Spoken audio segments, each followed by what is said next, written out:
It's party season. That means for Christmas Day, y'all gonna lay out that Christmas plate full of your favorite comfort foods: macaroni and cheese, pot roast, pulled pork, all your favorite comfort food dishes. But there may be some food hacks that you may not know about. Welcome to the show. That's right. There are some holiday food hacks that you may not know about. If you didn't know from the last holiday, well, you are going to know now. Tonight, you are going to hear from a chef who may be telling you something different the next time you try to lay out that plate for your hungry guest, because bacteria may grow. Take a look.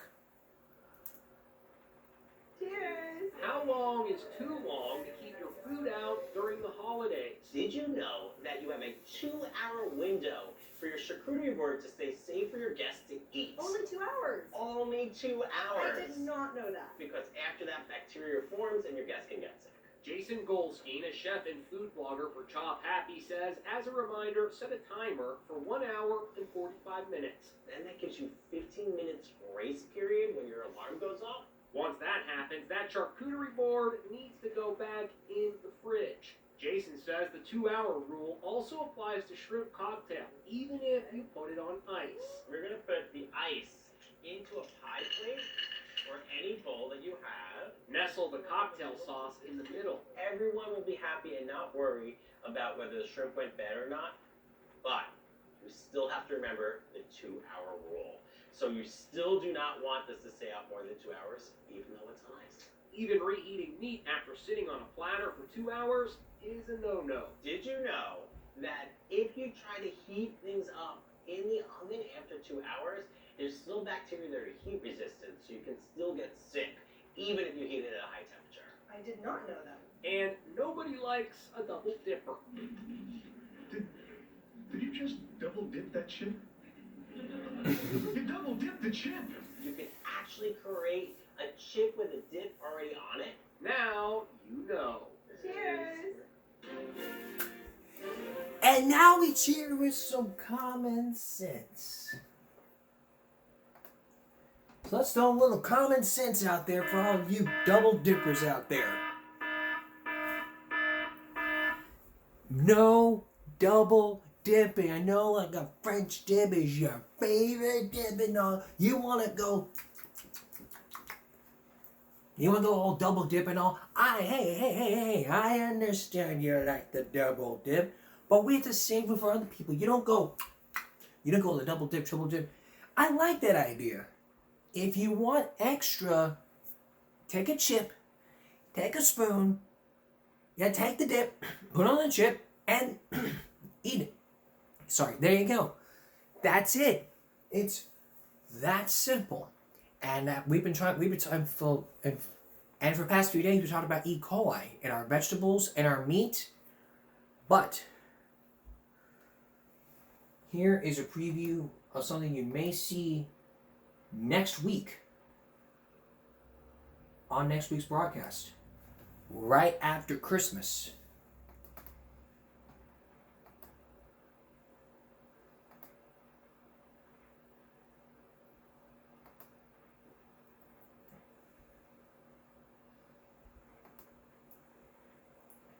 When I watched this report, I was kind of stunned. But I'm going to share with you a little sneak preview.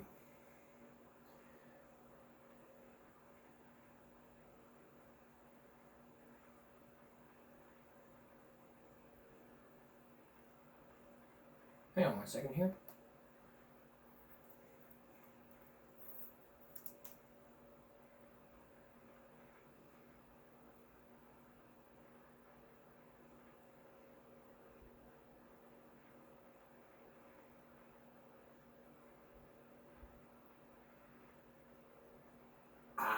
Fudge. Hey, if it was on here, I would have told you about it.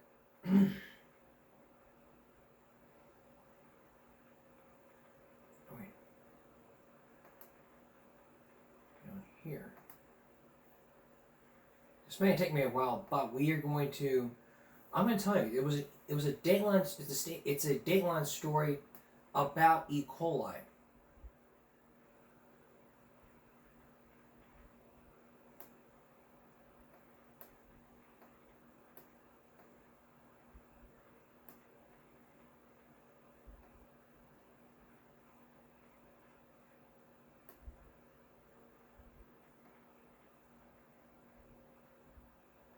probably didn't know this, but probably E. coli can really get you.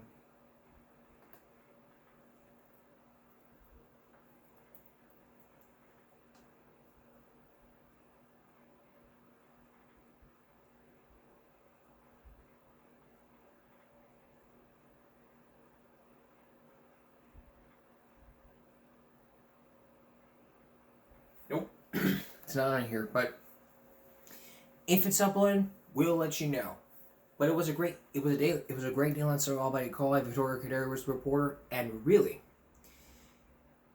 it was amazing. It was great, great and amazing. If it was if it was still here, I would have played it to you. But the sad truth is, it wasn't, and now I don't know what I got left. Alright, imagine not knowing what had happened from a town, meaning the town didn't let you know what was going on. We'll take you to that town, and we'll take you to some people, and you'll meet some people who say they're angry and they're fed up when we return. Stay with us. Praise the Lord, Jesus Christ, it's here. A driverless car. Think about it. You just checks in and drive, and the car would drive for you. The freaking car would drive for you. I mean, you could just do your makeup, but the car is freaking driving for you. Can you hardly believe this? Here's John Stossel. Driverless car is here. The driverless car is here. Sensors and software allows it to move through the city on its own. On its own? Really? Well, yes, it does. Finally. I say finally because for years car companies promised cars that would drive themselves. They're all set for auto control. There's a GM concept car from 70 years ago. Hands-off steering. But the driverless car kept not happening. Until now. Now, Google has harnessed artificial intelligence to create a car called Waymo, which stands for Way Forward and Mobility. The self-driving car will change our lives. My executive producer, Maxim Lott, went to San Francisco and Phoenix to learn more about it. Here's his report. It works kind of like Uber. You open the Waymo app, request a ride, and within minutes, the driverless car just shows up. The wheel moves itself, like a ghost is driving. I'm gonna click Start Ride. Alex Roy rode with me. He once worked for a driverless car company. We sat in the back. No one needs to sit in the front. There is nothing more exciting than getting in the back of a Waymo for the first time and then watching the steering wheel just turn itself. Regulators in San Francisco and Phoenix allow this because Waymo cars can handle all sorts of difficult situations, like this upcoming left turn on a busy road. There could be oncoming traffic, and you're turning into the traffic. And so you've got to time the gap between vehicles. Correctly weighted for the cars. I love riding Waymos. They drive mellow, they take side streets. It's a consistently good experience. Here, the car makes a U-turn. That's tricky too, because cars can come from any direction. And yet, with millions of miles driven on public roads, they've had 0 fatalities. 0 deaths and 0 injuries. How do the cars manage that? With incredibly sophisticated sensors, both at the top and all over the sides of the cars. These sensors constantly shoot out invisible lasers that bounce back and tell the car precisely where things are. Which allows the Waymo driver to visualize the world around it in milliseconds. The magic of self-driving cars is not just sensors, but the AI, the artificial intelligence. These cars operate like a human nervous system. Sensors and radar are the eyes and ears. The brain is thousands of algorithms trained by billions of simulated trips. The more robocars drive, the more they learn, and the smarter and safer they get. They're already better than people. And now, the big safety problem is people, not robocars. Most Waymo accidents happen when a human driver hit it. The Waymo driver was stopped at a red light when another driver ran a red light and slammed into them. How many times drive an automobile? Another self-driving car, Cruise. is almost as good as Waymo, but it has had a couple of bigger accidents. As a result, California is suspending the use of GM's Cruise driverless vehicles, saying they're not safe enough for the public. when accidents happen, regulators' instinct is always to ban the new idea. Fortunately, California and Arizona regulators exercise unusual restraint. Waymo still operates freely in these two large parts of San Francisco and Phoenix. This increases safety because, as Alex Roy says, I'm a lot more concerned about the humans driving drunk, which happens every day. not just driving drunk. 6,000 of us die every year because we fall asleep while driving. Hundreds die while texting. Driverless cars would save many lives. Still, many people I talk to in San Francisco hate the cars. First responders complain.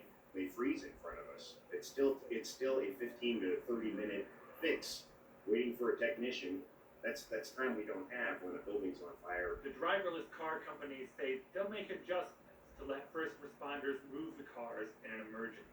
We've heard that too, but it hasn't happened. They're not perfect in every possible scenario yet. What if a hacker gets into Waymo and hacks 1,000 robotaxis at once to go off the road? These what ifs don't make much sense because for every technology that's ever arrived, there was a what if. What if's played out. What if a Zeppelin was filled with the wrong gas and struck a tower? Well, we know the answer to that. Solutions arrived and everybody moved on. But some problems will be hard to solve. They're already jeopardizing public safety. People fear robots and change. In San Francisco, some people say self-driving cars are just bad. I think a car should have a person behind the wheel. Some activists stop the cars by putting cones on them. Because the car's sensors see the cone as an obstacle, the car just stops. Until a technician arrives to reset them. But cones won't disable cars forever. The car companies will fix that.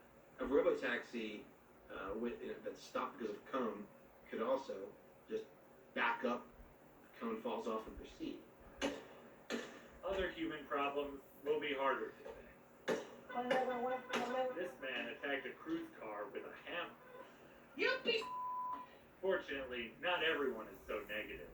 Lots of people in San Francisco love driverless cars. I love it. It stops people from drinking and driving. I haven't seen any accidents. I'd love to try one. Matter of fact, one pulled up here was a Jaguar SUV. I saw that. And I go, oh, I would give that a shot. Absolutely. It's one of the few things you can do today that makes you feel like people must have felt 100 years ago. First time you saw a light bulb. First time you saw a plane. And then suddenly, it's as if it was always normal. I hope regulators allow self-driving cars to become the norm everywhere. This technology can save thousands of lives. It's really important that we not blanket regulate away an industry that's essential for this country to develop. Right. Still, there is one big worry about driverless vehicles: jobs disappearing. Driverless cars and trucks especially will destroy delivery, taxi driver, and truck driving jobs. In an upcoming video, we'll explain how that actually will turn out to be a good thing for workers. I know that's hard to believe, but it's true.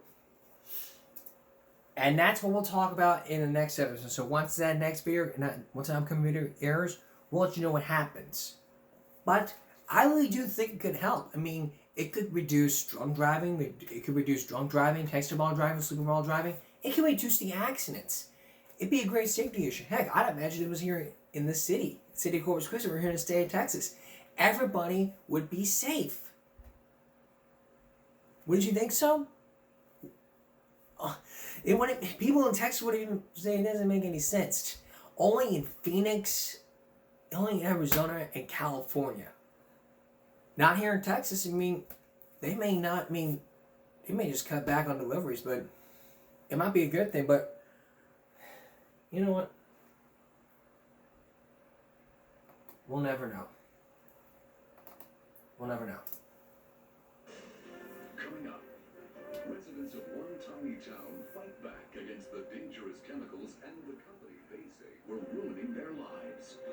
People said what went on at this plant left them fighting for air. I'm only 32 years old and I don't feel like that I should be having these problems. Some workers knew there was trouble.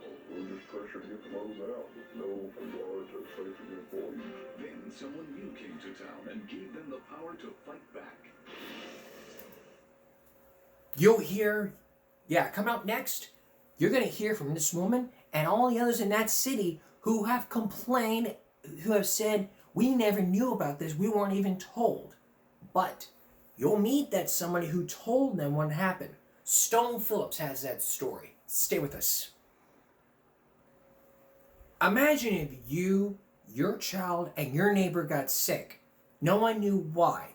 You feel angry. You feel frustrated. You feel pissed off because nobody in that damn town knew what was going on.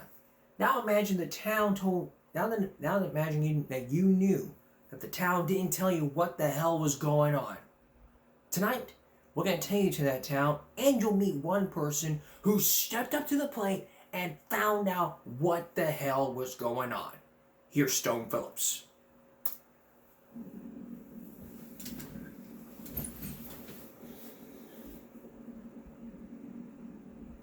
The explosion filled our lungs, burned our lungs. I have suffered mouth ulcers, headaches, real bad headaches since January the 7th. I was nauseous and had the headache, had all the symptoms of the sour gas exposure. All of these incidents happened here at the Gibraltar Hazardous Waste Disposal and Recycling Plant just outside Winona, Texas. Gibraltar processes untreated toxic waste, some of the most lethal chemicals known to man. The entire operation requires the utmost care and precision because if incompatible chemicals are mixed, the reactions can be violent. We are paid to do our job well, and we're paid well for doing the job right.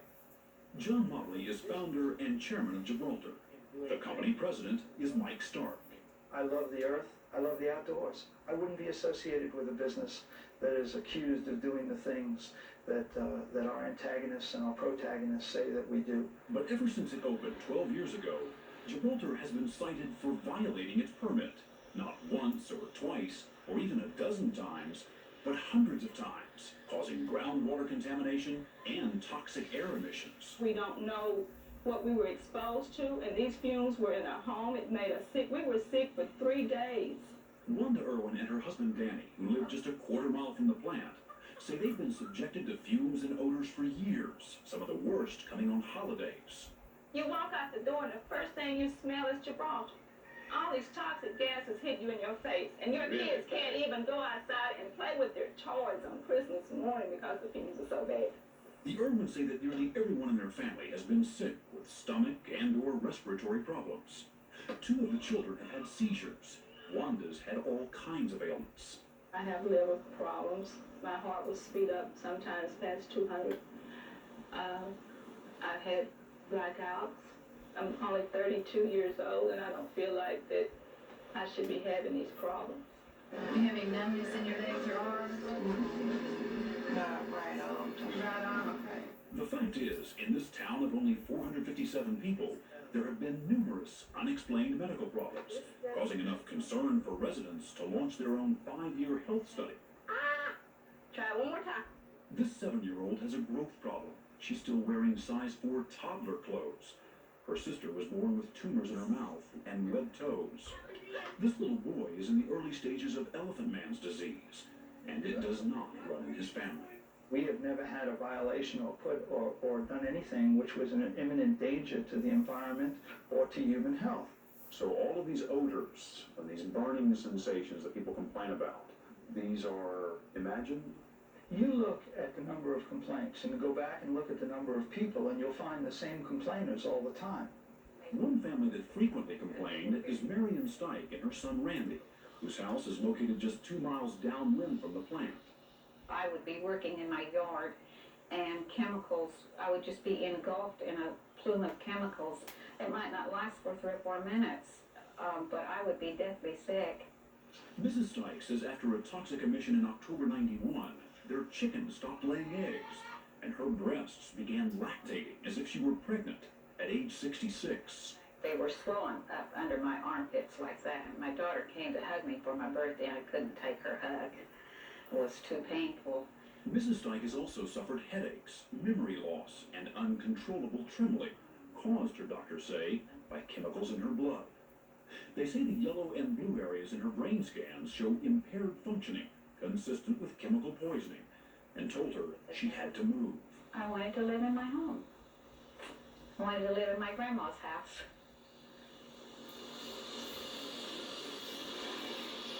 But that's not going to happen now. Residents like Mrs. Steik and the Irwins say for years their complaints have been dismissed by company officials and regulators alike.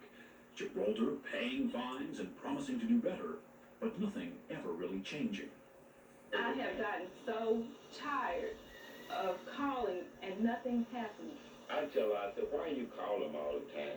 She said, well, I think I ought to report it. I said, they ain't not gonna do nothing, you know, they hadn't done anything yet. And things might never have changed in this rural East Texas town if a housewife with a dream of starting an exotic game park hadn't decided that this property was the perfect place to do it. AD, it's Phyllis Glazer. Phyllis Glazer moved to Winona 3.5 years ago and says she found out about Gibraltar when she drove her son to school one day through a toxic cloud. My throat was chemically burned. I have a hole through my septum. Ulcers now running up and down my throat and mouth and nose. When she learned about Gibraltar's history of violations and the state's inaction, she was incensed. When you have something totally out of control, you have to stop it. You have to stop it, and we must. Of course, other residents had tried to do just that, to no avail. But Phyllis Glazer had something the others did not. A sizable inheritance. It takes big money to fight a battle like this. So, small little towns that have no one to help them are going to lose everything, and that isn't right. Glazer says she knew what it meant to feel helpless because her father, a Jewish immigrant, had been forced to flee Europe during the Holocaust. She vowed that she would never turn her back on people whose calls for help were being ignored. I can't leave the people here and walk out. I can't let them be sacrificed to save myself. I can't do it. So Glazer turned a group of housewives and their husbands into Moses, mothers organized to stop environmental sins. And every Gibraltar incident became a media event. She also used her inheritance to hire attorneys from one of the best law firms in Dallas to challenge Gibraltar at state regulatory hearings and in court. Compliance is not promises or public relations campaign. Because of Glazer's efforts, reporters began looking into the problems at Gibraltar, and state and federal regulators started paying more attention to the company's continuing violations. In November '92, the Texas Attorney General sued Gibraltar to stop violating the Clean Air Act. And in January '93, federal agents from the Environmental Protection Agency and the FBI launched a criminal investigation into possible falsification of records. It's not surprising there's been an investigation. These people want to close this plant.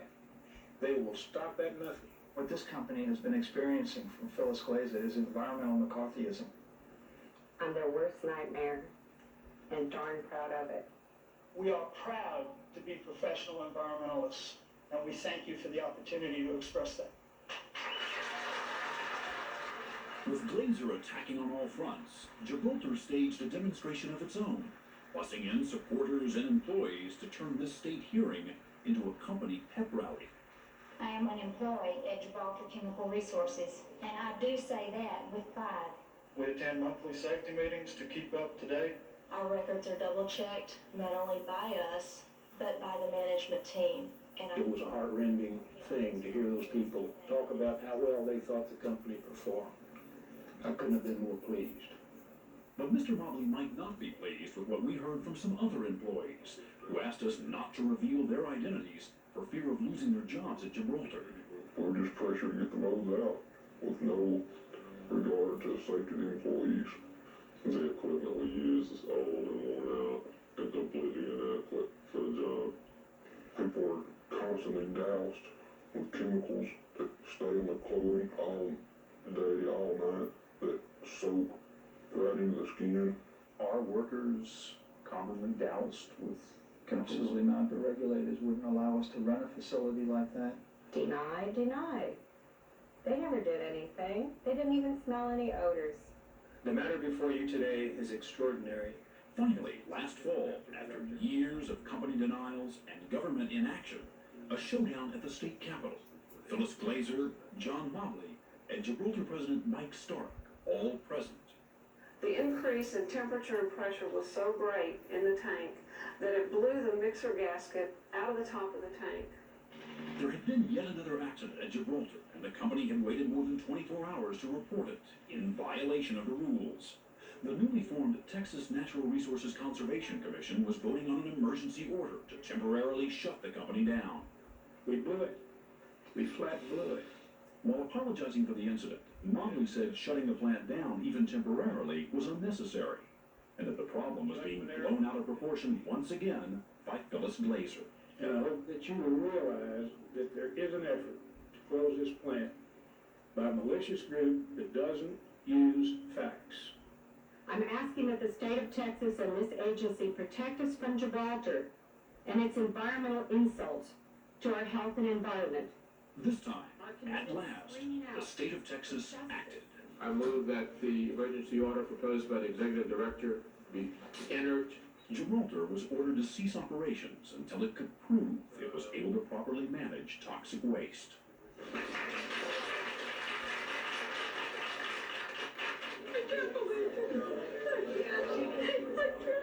Glazer had spent more than $500,000, draining her inheritance, but not her spirits. Oh, I love it, I love it. Oh, we won. Gibraltar Chemical was forced to shut down for 2 weeks, then ran at reduced capacity for another month, while equipment was repaired and chemical testing improved. And just 2 weeks ago, the company agreed to pay more than $1 million to settle the Texas Attorney General's lawsuit.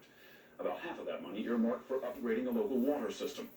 But air monitors and emission control devices mandated by the state have yet to be installed. The deadline is the end of this year. Phyllis Glazer says the battle is not yet over. And that battle will never be over. We have to be safe. If Gibraltar was happening here in Corpus, here in the Bluff, and I knew about it, I would shut them down immediately because I saw this Dateline report and they tell me we have made improvements. I would tell them, hey, I would bet former employees that I worked with y'all years ago told Dateline the same thing. And they'd be coming on this broadcast and saying, yep, I mean, you cover. There's actually a term for that.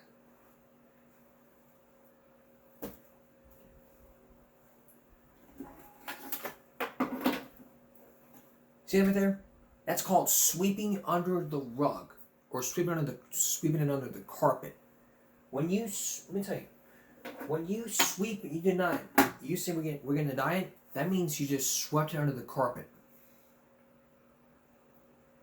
You don't want to sit there and say, "I'm not sweeping it. We're gonna sweep this under the carpet."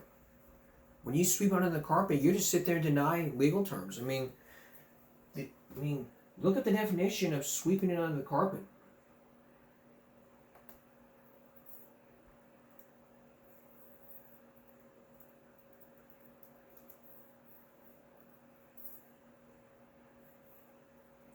Look at the definition of it. The definition of it is it's the Indian to hide or ignore a problem or issue, instead of dealing with it directly. They just ignore it. You file a complaint and it just gets swept under the carpet. Even school boards. Everyone goes to me and says, hey, this is being swept under the carpet. We don't care. They shove it to the side. We don't care. Like what Jabal did. The company just swept everything under the carpet and said, hey, we don't care. We don't care. We're going to have toxic air and there's nothing you can do about that. We don't care. We don't care.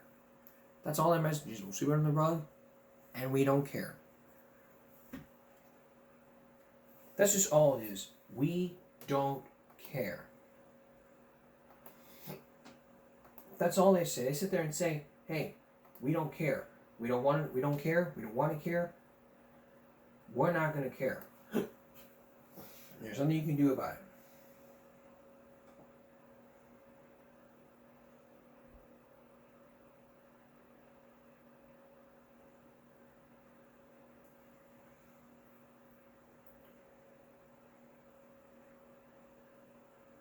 And if you can't fix the problem, then you must be shut down.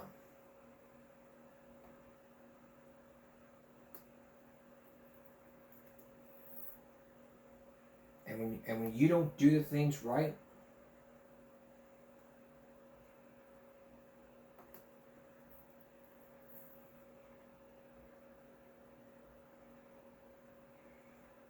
and all you do is just sit there and just say, we don't want to know, we don't care.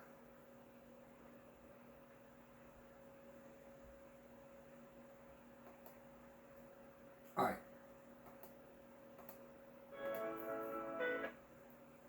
Alright, coming up next, these parents adopted these girls, but the adoption agency didn't tell them the rest of the history. What was really going on? Margaret Larson with The Ties That Bind. Stay with us.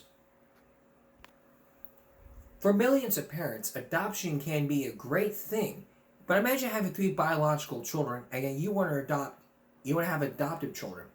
2 children that you adopted to add into those 3 biological children. Last year, we told you the story about a family who had 3 biological children, but then added 2 adoptive kids to the family in the foster system. Tonight, you will meet those people, and we'll give you some common sense in that story. Actually, from December 4th, 2022, you saw my reaction to the story, but you did not see this full report. I let you just, because the only reason I did that was because, again, I really wanted to just show the story, the facial expressions, instead of actually showing you the story. It's like you're playing audio, but you're not playing the video. Here's Margaret Larson.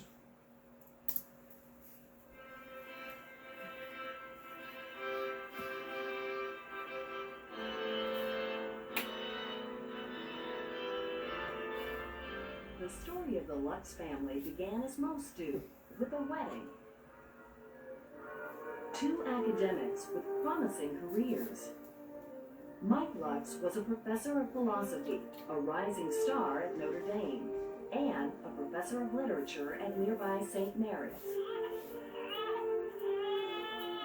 Before long, there were children, a girl, then 2 boys.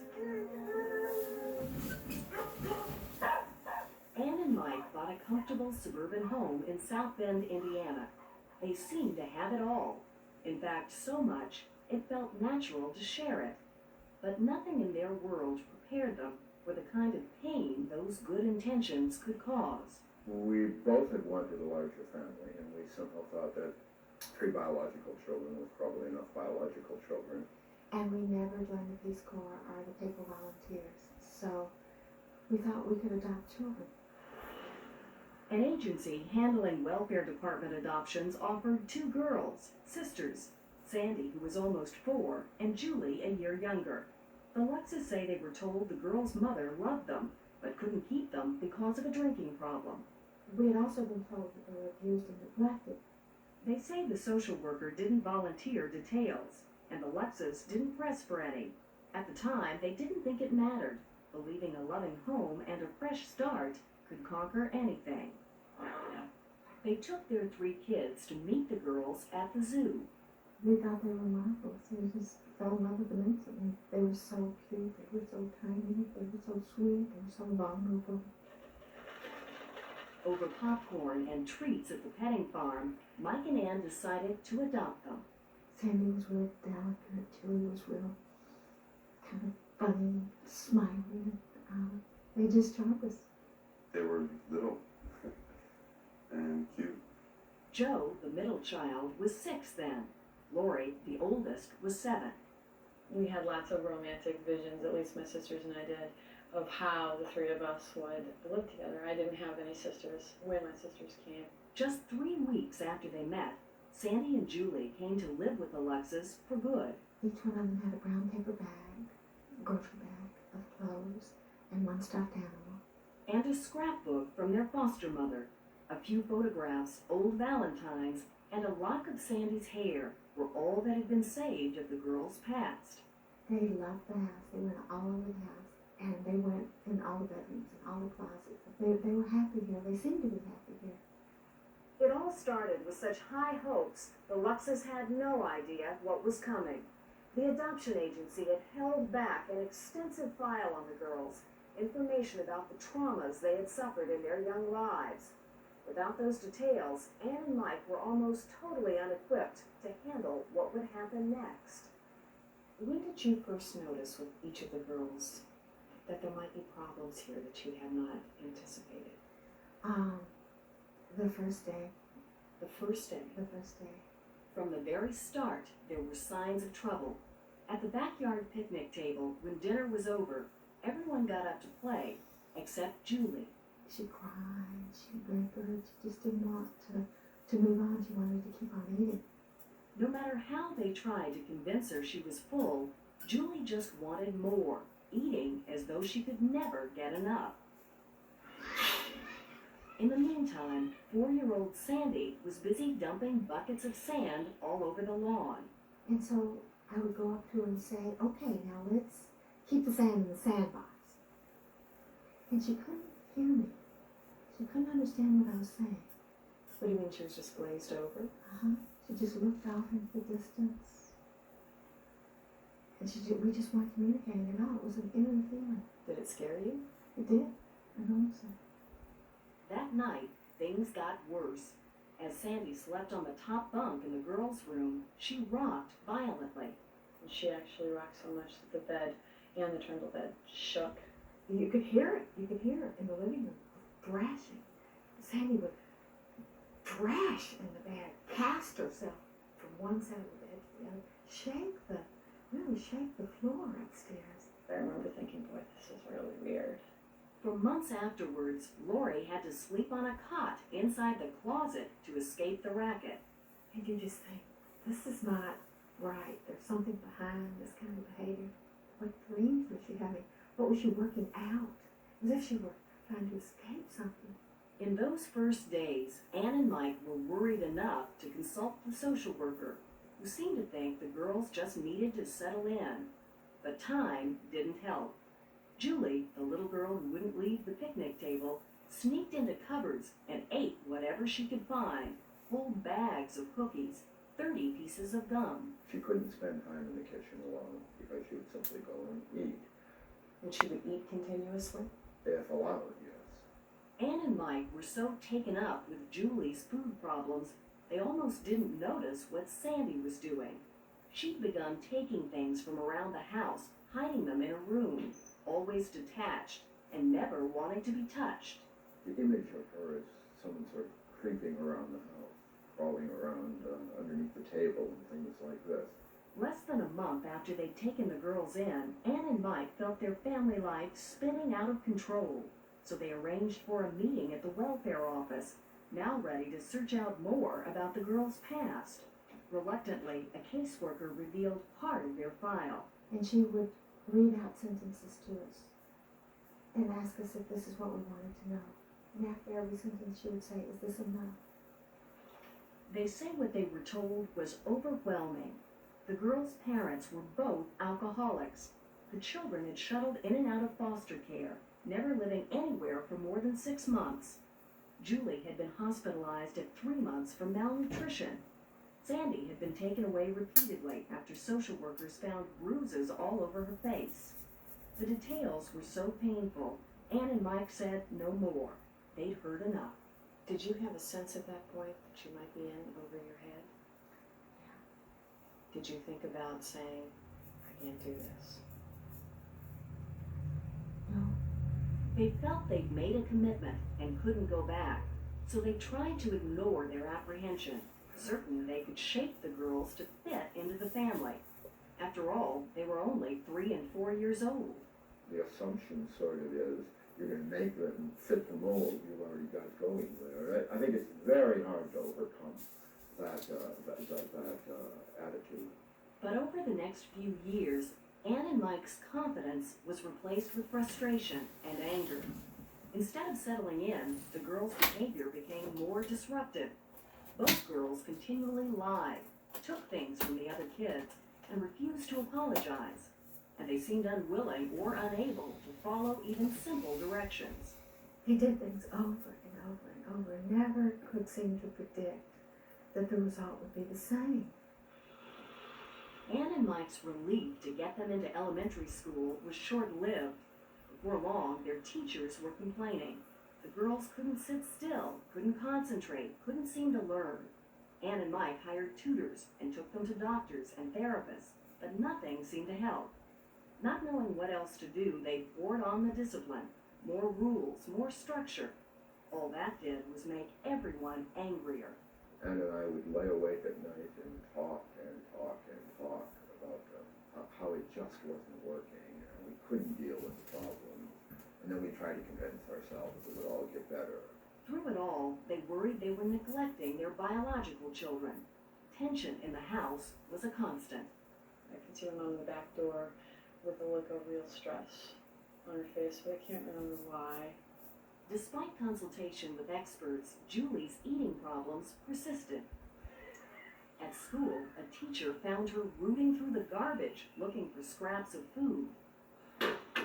At home, sweets had to be hidden in the car trunk to keep them away from her.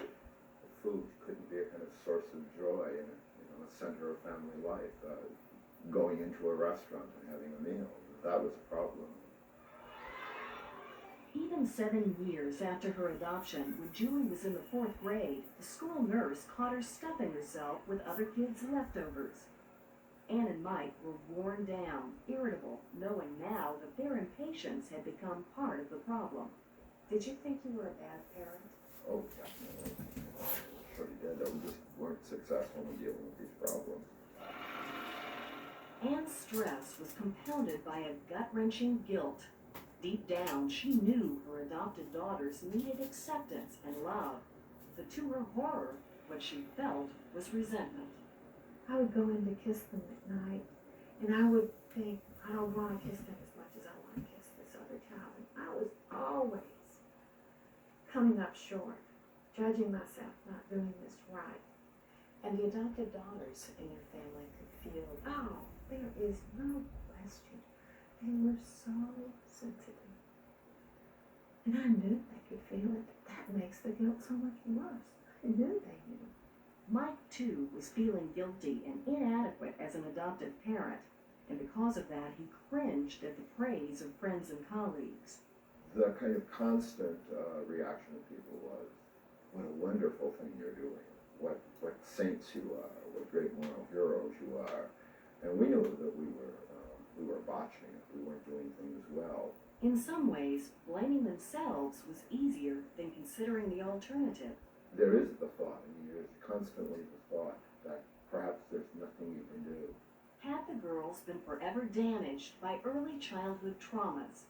In those first years, the Luxes had come a long way from their initial assumptions that love would come easily, that a fresh start could fix everything. We really believed that love would come from all. We believed that environment was the whole story with children. What do you think now? I don't think that. But whatever they'd experienced so far, it was nothing compared to what was just around the corner, the girls' teenage years. You can imagine being with those kids. And then all of a sudden, you would be in a situation to where, I don't know, you would be out of your mind saying, I should have adopted this, I should have adopted that, I should have known more. We'll give you that common sense a bit later, Brett. When we come back, the teenage years from these girls. And later on, you're going to hear one of the adoptive daughters tell her side, all the adoptive daughters as they were growing up. Mark Watson has more from the teenage years. Please stay with us. Return now to our story. The teenage years can be difficult, but for the Lux family, those years brought trouble for anything like they could have foreseen. Trouble that threatened to shut down the whole family. But could they stay together? You're about to hear what happened when the teenage years went on and on, like eating breadsticks with garlic parm dip. Once again, here's Margaret Larson. 10 years after their adoptions, as they hit adolescence, Sandy and her younger sister Julie seemed to completely switch roles in the family. Julie's compulsive eating had put her center stage throughout their elementary school years. Sandy had been the quiet one, so withdrawn her parents called her their disappearing child. But all that changed when Sandy became a teenager and went wild. Those years were a nightmare. It was a battleground here. Ann and Mike used all the typical punishments: grounding, docked allowances, extra chores. It worked for their biological kids, but didn't seem to faze their adopted daughters. Looking back, they suspect their heavy discipline had only made things worse. I was too insistent. I needed to give away a lot more. School was a particular hot button. Ann and Mike insisting on good grades, Sandy and Julie always falling short. We set standards that were probably impossible for the little girls to meet. Instead of melding into the family, the girls drifted farther away. Julie now turned into the loner, Sandy the rebel, defying her parents and teachers at every turn, and shoplifting clothes and jewelry from neighborhood stores. She said, I can be the best at being the worst. By 10th grade, she was failing classes left and right, and she discovered alcohol, drinking, it seemed, without limits. We did not know what to do with Sandy. I mean, she was acting out in such self-destructive ways. Julie briefly grabbed the spotlight again, when at 16 she tried to kill herself by swallowing a handful of aspirin. And after years of eating whatever she could find, Julie suddenly became bulimic, throwing up meal after meal. Ann took her to a doctor who scared Julie into stopping. But at that point, Ann and Mike felt they were just careening from crisis to crisis and paying less attention than ever to their biological children. You did get away with more, probably, than you would have. I do think that that's the case. Now, why is that? Their transgressions were up here and yours were down here, so... Right, there's that, and also, my parents were tired. They're tired. So tired, something had to give. Halfway through Sandy's 10th grade year, they sent her to boarding school, hoping for a fresh start. It was like Sandy had a chance to begin again. That's what I thought. What Sandy thought was abandoned. What they didn't know was that Sandy's rage was building. After summer break, Ann discovered a stash of stolen merchandise in the ceiling over Sandy's bed, and angry messages she'd scrawled on her mattress. It all seemed so ominous, like they'd come around a dangerous turn in the road. I really was worried with how much hate she had inside of her because she wrote on the mattress. I couldn't imagine why she would write on the mattress. That was hard for me to understand. Before long, Ann and Mike were fielding calls from the boarding school. Sandy was disrupted, maybe on drugs, sneaking out at night. Christmas of her junior year, the school kicked her out. Ann and Mike couldn't imagine bringing her home and couldn't find another private school that would accept her.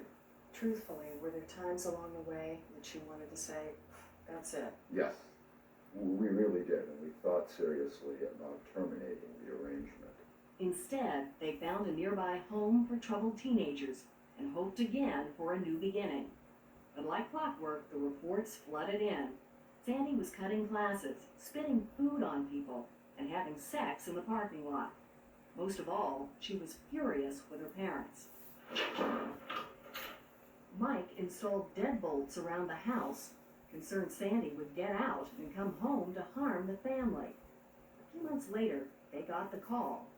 Sandy had run away, and no one could find her.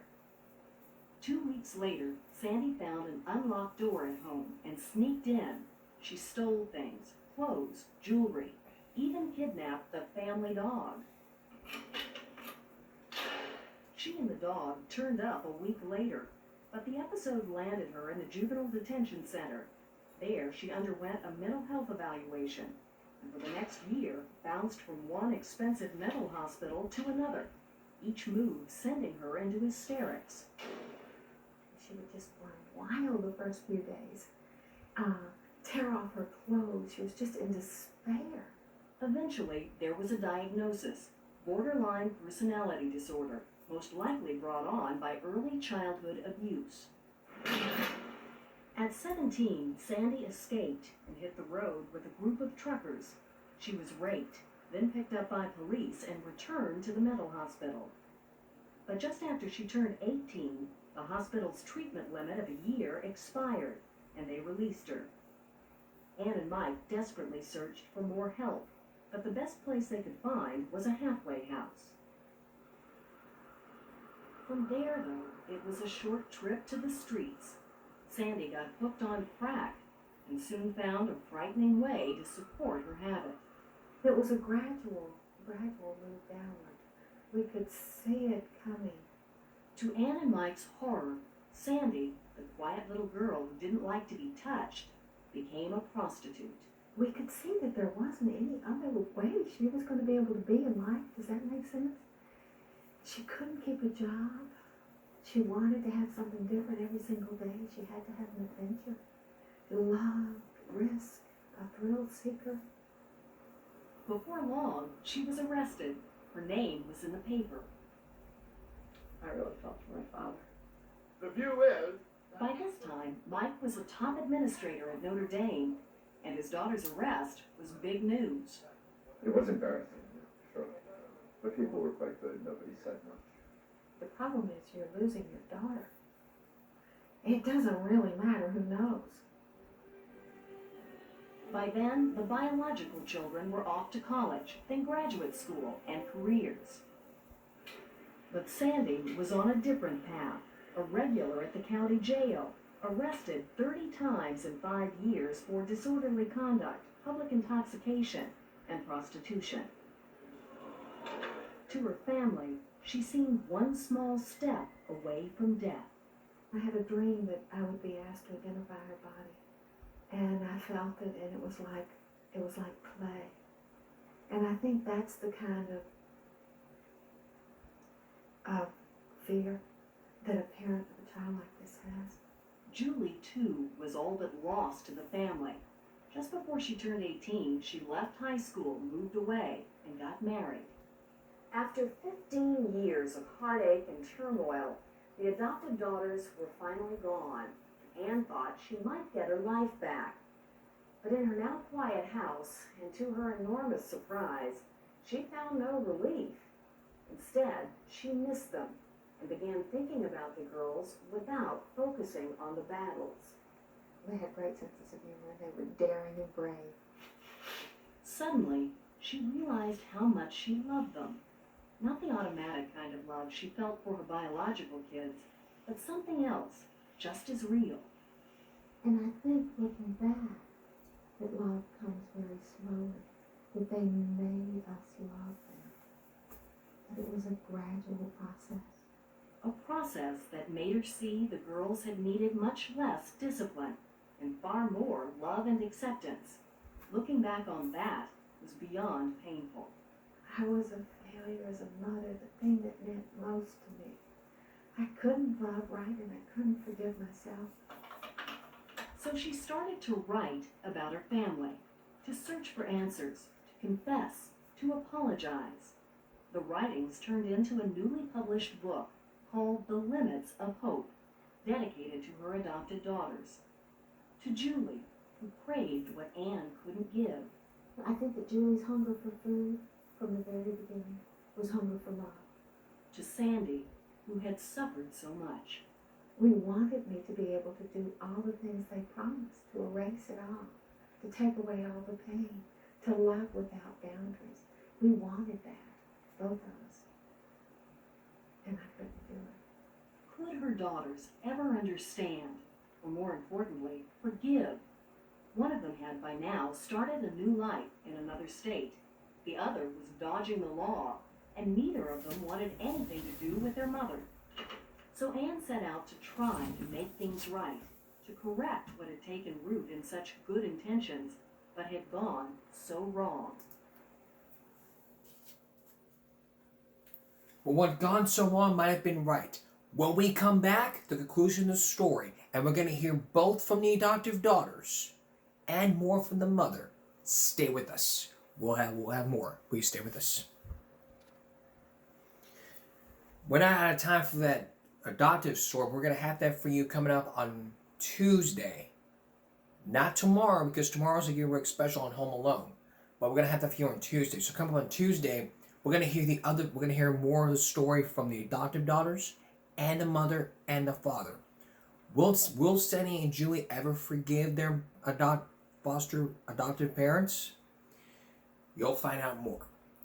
Now, can you ever imagine, like, you have a strict father or whatever, but imagine you would disappoint your father. Whenever you didn't want to meet up to his standards. And tonight's Follow Break is all about Vincent, who has a imaginary father. Let's take a look. Hey son, your mom just tell me you get into a fight today. I've been getting bullied for an entire year and I just cracked. I'm sorry. Why you not tell me? I did tell you. I know. Your mom very upset with you. What, you think you the Jackie Chan, huh? I am very upset with you. Did you win? Yeah, I did. I knocked him out. Yes, good job. You naughty boy. Fucking Mayang Gong here. Mom made fun. No dinner for you. What? I buy for you the McDonald's. Really? You need to be more angry at me. Oh yeah, true. Why are you doing this to me? He deserved it. Good. What? You want to talk back to me, huh, boy? Wait, what are you doing? Batting. It's not good. You need to get hurt. Ow! What the fuck? Oh shit! Run! Son, somebody say IDC to me. What that one mean? I don't know. I don't care. What the hell? What did you just say to me? I don't know. I don't care. You don't care? What? You don't care about your dad, huh? What if I die? What? No, Dad. Didn't want my home. You live here free. You eating free. You sleep here free. All free for you. I just asked you one question. What? No, it's literally I don't know. I don't care. Anyway, what's for lunch later? Sweet J. I don't know. I don't care. What did I do? Hello, Mr. Teacher. Have you seen my son? I think somebody kidnapped him. What's his name? He named Vincent. Yeah, he's in after-school detention right now. Detention? What that one mean? He's in trouble and he needs to be punished for it. Not my boy! Did he burn down the classroom or something? No, it wasn't that extreme. Did he light someone's hair on fire? No, he didn't do that either. What the hell then? What did he do? We consider what he did way worse than anything you just mentioned. He was caught talking during quiet reading time. You can feel free to wait in the cafeteria. I don't have time for that. My son have the piano class in about 30 minutes. I need to go. He's gonna have to skip piano lessons today. We cannot skip him because teacher not give refund, man. I already paid him. So we can't let him go. Okay, I got for you this special rice from my hometown in Vietnam. I don't eat rice. I'm actually vegan. Don't worry, I got for you the celery stick. You like this one? Mr. Wong, I don't take bribes. Please stop. Getting me very angry. What are you doing? Okay, I'm going to have to do it. Where is my son? Hey, Dad, can I go out? Go where? To a friend's house. We're gonna have a party. Why you always want to play? Why you no study? I finished all my studies. Have you finished your math homework? Math is done. Okay, how about your English homework? Finished English as well. Okay, what about the chemistry? Done. Biology? Yeah. Physics? Yes. Astrology? Legal study? Psychology? Yes, I finished everything. I am still talking. Why you do that one? Okay, I'm sorry. Can you drive me there? Why you never asking me for more study? Why you always ask for play? Huh? Why you never do that one before? Can I have more studies then? Mày ngu như bò. Do I look like your teacher? Go asking him! Okay, I'll ask my teacher tomorrow then. Good! So does that mean I can go? Can you take me? You keep asking me. I keep saying no. Fine, okay.